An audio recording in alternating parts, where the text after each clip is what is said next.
Hello everyone and welcome back to my channel. In this video tutorial series we are going to be learning the Python programming language, and we are going to be going from the very basics, very beginner levels if you've never learned Python before or any coding language at all really, all the way through to understanding how to use Python, what it's used for, all the benefits and advantages of it, all the way through to building your own application essentially, where we're going to be doing some data analysis, we're going to be scraping some data, we're going to be analysing it, we're going to be sending emails, we're going to be making a little website and the whole kind of all using Python just to show you the power that it can be. The reason I'm doing it this way is because I find when you do these tutorial series, they kind of teach you Python and you'll learn these kind of random things like variables and functions and classes and different things, but you won't really know how to tie them together. So what I want to do throughout this tutorial series is basically tie through little projects and milestones throughout, so that at each point you can learn something, apply it into a little kind of homework project, learn something more, apply it into a homework and a project, and then finally we're going to build on each project at the time to your overall final project. So before we begin,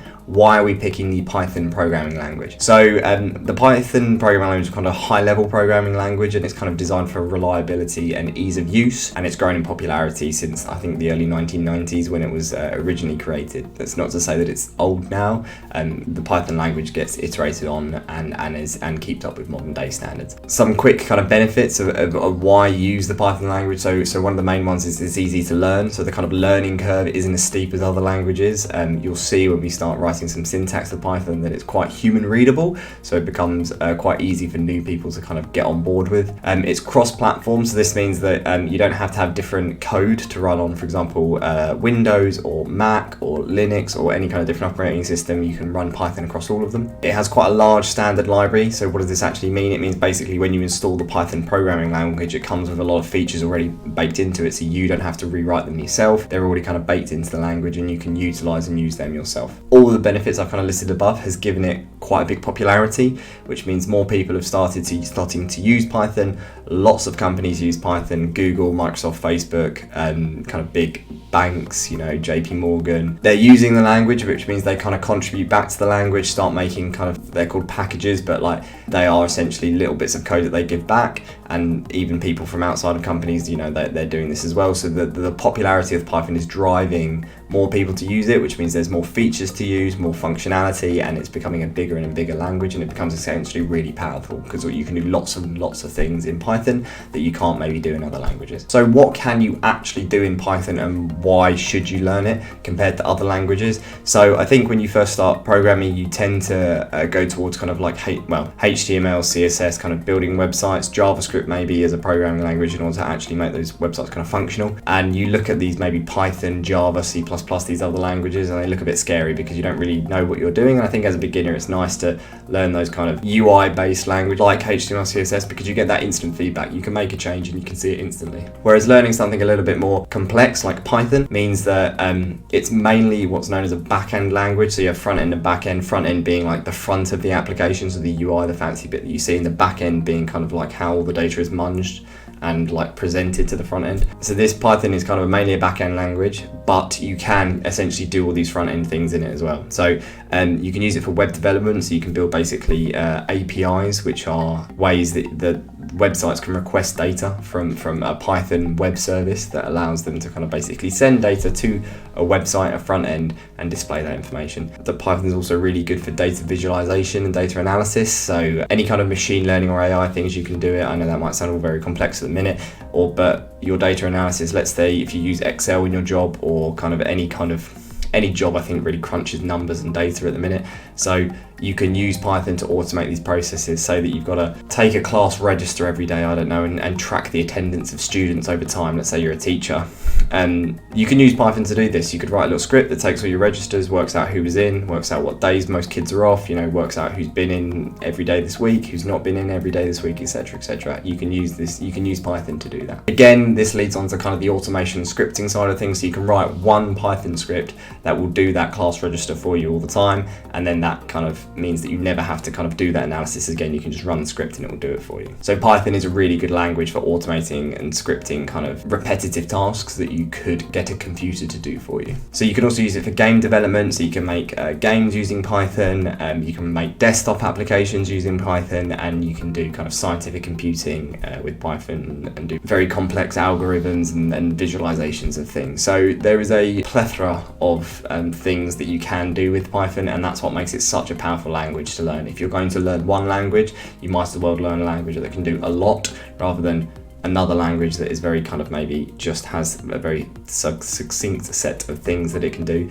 With Python, you can pretty much do anything, so that's why I would recommend learning Python. Okay, so let's jump into actually now installing Python, getting set up and ready to start this tutorial series. Okay, so what I want you to do is come to www.python.org here, and this will bring you to the Python programming language kind of its website. And as you can see here, you can go through various different things, look for Python events, news, success stories, and all the different things about Python is here.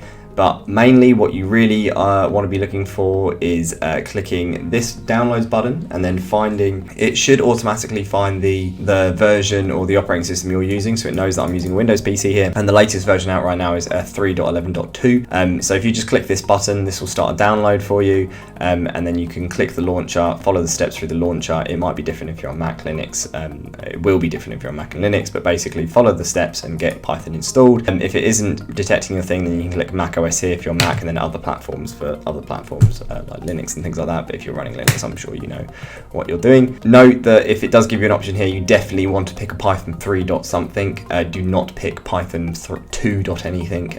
That's a legacy one. You shouldn't be using that anymore. Definitely always pick a 3.11. So that will install the Python programming language essentially onto your machine, and then we need a way to edit the Python, well, write Python scripts, run Python scripts, and there are various ways to do this. You can use Python has an inbuilt one called the Python idle, which allows you to edit the Python source Python code in there and run Python programs. You have VS Code, which is a kind of a free, it's called an IDE, so integrated development environment, but it's essentially a way to edit Python files and run them. But my personal favorite is from a company called JetBrains. They have PyCharm, which is essentially for kind of, it says for professional developers.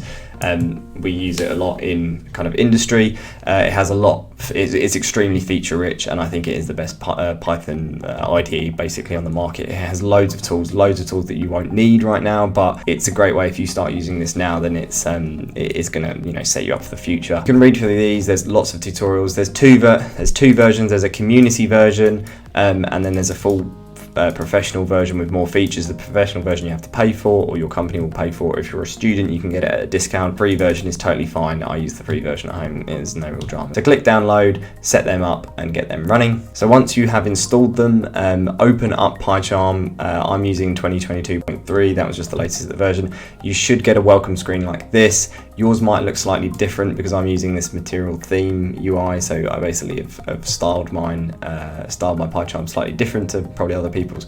But broadly speaking, you will get a box that looks like this. It might not be the exact same colors. I want you to click New Project for me, and I want you to click a pure Python project. I want you to save it in a directory of your choice. So I'm going to save it here. I'm going to call this Python tutorial series YouTube, just because I'm doing YouTube. Click new virtual environment. Your base interpreter should be selected for you, but if not, you can select it from this drop down or find out where it exists on your machine and do that. And just put this path in here. I've got Python 3.7, you might have Python 3.11. What we're going to do in this tutorial series won't make any difference. And then that's it, and then you click create. This will load Python up for you, or at least PyCharm up for you. You might get these pop-ups, you might not. I wouldn't really worry too much about them. I just worry about this loading bar at the bottom here where my mouse is. This is basically installing some packages into your virtual environment.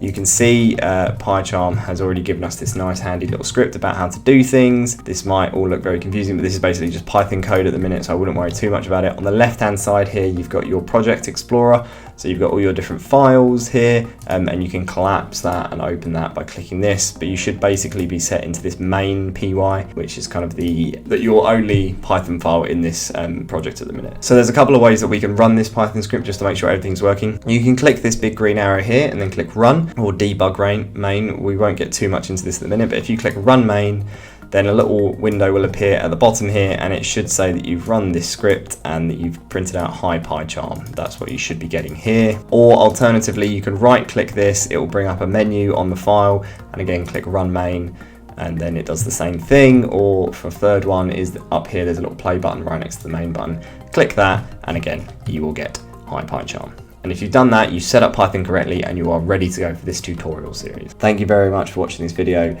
Please like, subscribe, and follow along for more tutorials in this series. Have a great day, everybody.